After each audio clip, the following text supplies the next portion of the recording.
रात का वक्त था और एक उल्का पिंड उड़ता आया और जमीन पर गिर गया। एक आदमी जो वहीं पास से लालटेन लिए गुजर रहा था, उसने ये नजारा देखा और उस उल्का पिंड के पास पहुंचा। ये उल्का पिंड तो चांद का टुकड़ा जान पड़ता है। ऐसा करता हूँ कि इसे मैं इस लालटेन में डाल देता हूँ। प्रशांत ने तुरंत उस टुकड़े को अपने लालटेन में डाल दिया और चांदनी रोशनी रास्ते को रोशनी से भर देती है। कितनी खूबसूरत रोशनी निकलती है यहाँ से। चलो अब मैं वैभव के घर चलता हूँ। आखिर कुछ महीनों के लिए मैं उसके घर पर ही तो रहने वाला हूँ। उसे भी ये दिखाकर चौंका दूंगा। प्रशांत आज अपने दोस्त वैभव के पास जा रहा था। वैभव अपनी माँ मीना और बहन श्रद्धा के साथ रहता था। उनका परिवार बहुत ही खुशहाल था।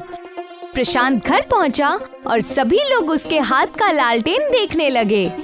प्रशांत से वैभव ने पूछा, भाई ये चमकता लालटेन कहाँ से उठा लाए हो? हाँ बेटा, चमकता तो बिल्कुल चांद की तरह है। हाँ, ठीक समझ रहे हैं आप लोग। मैंने एक उल्का पिंड गिरते हुए देखा और जब मैं वहाँ पहुँचा तो मुझे ये चांद का टुकड़ा मिला।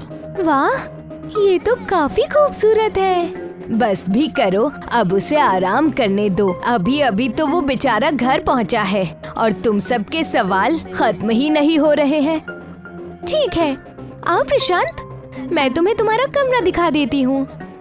प्रशांत अपने कमरे में जाकर सो जाता है और लालटेन को बगल में पड़े मेज पर रख देता है। रात बीत जाती है और प्रशांत उठकर देखता है कि मेज पर रखी एक मूर्ति और कुछ किताबें किसी जेवर की तरह चमक रही थीं। ये देखकर प्रशांत चौंक जाता है। ये क्या है? ये मूर्ति और किताबें तो कल ऐसी नहीं थी। ये कैसा जादू है? प्रशांत की आवाज सुनकर रत्ना और मीना उस कमरे में आ जाती हैं। अरे बेटा, क्या हुआ? ये मूर्ति तो किसी रत्न से बनी लगती है, मगर ये तो अपने ही घर की मूर्ति है ना माँ? हाँ, है तो वही मूर्ति। मैं भी इसी वजह से चौंक गया था। ये कैसे हुआ? कहीं ये इस लालटेन की वजह से तो नहीं? तभी वो लालटेन टिमटिमाने लगा, मानो उसे प्रशांत की बातें समझ आ रही थीं। ये तो टिमटिमा रहा है, पर अब तो तुम खुद का ही घर बना सकते हो। तुम क्या चाहती हो कि वो यहाँ ना रहे? नहीं, श्रद्धा बस चाहती है कि मैं अपना घर लूं।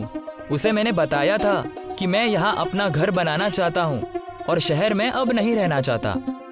ओह, तो ये बात है। ठीक है बेटा, सावधानी से इस्तेमाल करना। आप लोग ये मूर्ति रख लीजिए।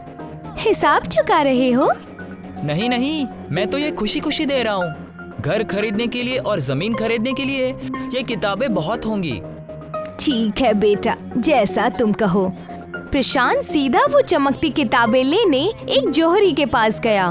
विवेक वैभव के मामा का बेटा लगता था। जैसे ही प्रशांत उसे दिखाता है, वो चौंक जाता है। अरे भाई साहब, ये बवाल कहाँ से उठा लाए? आज तक तो मैंने ऐसा देखा ना सुना। क्या कीमत लगेगी इसकी? मुंह मांगा मिलेगा। मुझे ज्यादा नहीं चाहिए, बस एक घर, बाजार में कुछ जमीन चाहिए, बस। हाँ बस, एक किताब के बदले इतना ठीक रहेगा। तो सौदा पक्का रहा, कल तक तुम्हें सारी चीजें मिल जाएंगी। प्रशांत वहाँ से किताब का सौदा कर निकल जाता है और अगले दिन अपने नए घर में आ जाता है। प्रशांत सोने से पहले अपने घर में गहने एक संदूक में रखता है और उस पर लालटेन रख कर सो जाता है। अगले दिन उठने पर उस संदूक के सारे आम गहने असली चमकने वाले गहनों में तब्दील हो जाते हैं। अरे वाह, शुक्रिया मेरे लालटेन। अब मैं भी इन गहनों की दुकान खोलूंगा। प्रशांत वैभव की मदद से एक अच्छी जगह पर अपनी दुकान खोल लेता है और आज यहाँ विवेक, वैभव और श्रद्धा आए हुए हैं। वाह, ये गहने मन करता है सारे पहन लूं। प्रशांत, तुम्हारी दुकान की तो बस कुछ ही दिनों में निकल पड़ेगी। हाँ भाई, अब हम ज्वारियों के धंधे चौपट हो जाएंगे। नहीं भाई, ऐसी बात नहीं है। सोने की अपनी चमक है और मेरे इन गहनों की अपनी। ये गहने तुम लाते कहाँ से हो? क्योंकि ऐसे गहनों के बारे में ना ही मैंने कभी सुना है, ना ही कभी देखा है।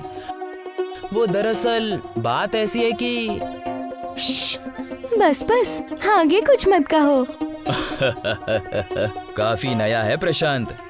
श्रद्धा इसीलिए मना कर रही है क्योंकि एक जोरी को अपने राज के बारे में कभी भी बताना नहीं चाहिए। चलो, अब बहुत बातें हो गई और प्रशांत को अपनी दुकान संभालने दो और हम सब यहाँ से चलते हैं। हाँ भाई, चलो चलते हैं। आप लोग आगे चलिए, मैं आती हूँ।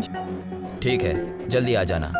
वो दोनों चले जाते हैं और श्रद्धा प्रशांत से कहती है, ध्यान से सुनो प्रशांत। आपको जो कहना है कहिए, हम सुन ही रहे हैं। बस बस, सबसे पहली बात ये कि किसी को ये ना पता चले कि तुम मुझसे मिलने यहाँ आए थे। मैं खुद माँ से बात करूँगी। और दूसरी ये कि आइंदा से ध्यान रखना, लोगों की बुरी नजर है इस दुकान पर। जो हुक्म आपका, पूरा ध्यान रखूंगा मैं।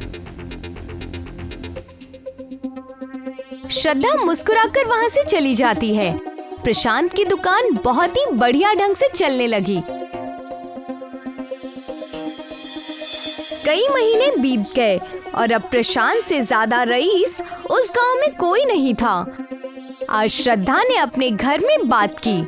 वैभव और मीना उसकी बात बहुत ध्यान से सुनने के बाद कहते हैं, ओह, तो ये बात है, ठीक है, मुझे कोई दिक्कत नहीं है। और भैया आपको?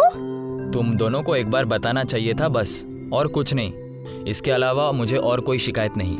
माफ करना भैया, मैंने सोचा कि कुछ वक्त बाद बताऊंगी, इसलिए इतने दिन लग गए।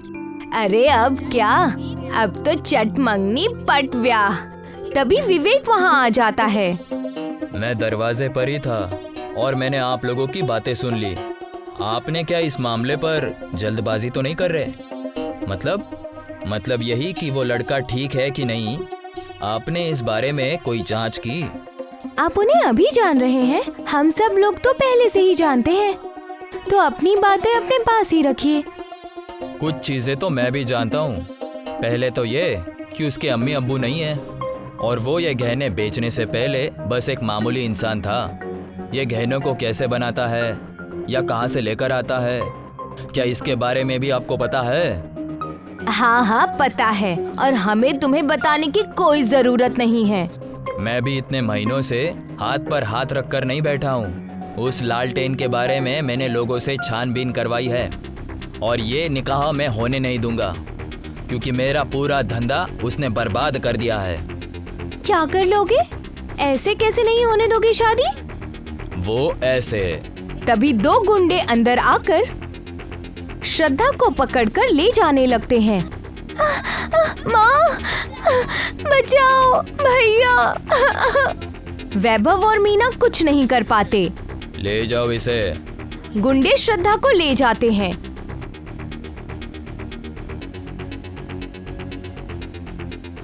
अगर लड़की वापस चाहिए तो कल के कल वो लालटेन मुझे चाहिए। मगर वो हमारा लालटेन नहीं है, हम प्रशांत से कैसे कहेंगे? वो तुम जानो, मुझे मत बताओ। चलो निकलता हूँ। लालटेन लाना और लड़की ले जाना। मीना रोते रोते तुरंत प्रशांत के पास जाती है और उसे सारा मसला बताती है। क्या? उस विवेक की ये जुर्रत? बेटा, मदद करो हमारी। आज ही तुम दोनों के शादी की बातें हो रही थी और देखो अभी क्या हो गया। क्या? प्रशांत के चेहरे पर गुस्सा छलककर नजर आने लगता है। आप फिक्र मत कीजिए, मैं कल ही उसे ये लालटेन दे दूंगा। आप बस देखती रहिए। ये लालटेन अब मेरे जिस्म का एक हिस्सा बन चुकी है। ये मेरी हर बात मानती है। शुक्रिया बेटा। शुक्रिया की कोई बात नहीं है अम्मी। रात बीत जाती है और सूरज की पहली किरण जमीन पर पड़ती है। प्रशांत लालटेन लेकर विवेक के घर जाने लगता है। विवेक के घर पहुंचते ही प्रशांत देखता है कि श्रद्धा कुर्सी से बंधी हुई है और विवेक प्रशांत को देखकर मुस्कुराता है। ये रही लालटेन। श्रद्धा को यहाँ भेजो और लालटेन मैं इस टेबल पर रख देता हूँ। ठीक है, सौदा पूरा हो गया। विवेक श्रद्धा की रस्सी खोलता है और श्रद्धा तुरंत प्रशांत के पास चली जाती है और विवेक मेज से लालटेन उठा लेता है। प्रशांत, तुम ठीक तो हो ना? बिल्कुल नहीं। विवेक, तुम्हें इन जेवरातों से बहुत मोहब्बत है ना? तो लो, अब तुम्हें जेवरात की कमी कभी नहीं होगी। लालटेन। जैसे ही प्रशांत लालटेन को हवा देता है वो टिमटिमाने लगता है। ये क्या हो रहा है? कुछ नहीं, मैं बस तुम्हारी चाहत पूरी कर रहा हूँ। कुछ ही वक्त में मानो विवेक सहित उसका कमरा बर्फ का हो गया और बचे थे सिर्फ प्रशांत और श्रद्धा। चलिए, अब ये हमें कभी भी परेशान नहीं करेंगे। इस घटना के बाद दोनों की कुछ ही दिनों में शादी हो जाती है और प्रशांत के सेवर आज पूरे देश में मशहूर हो गए थे। चांद के लालटेन ने प्रशांत की जिंदगी को असल में रोशन कर दिया।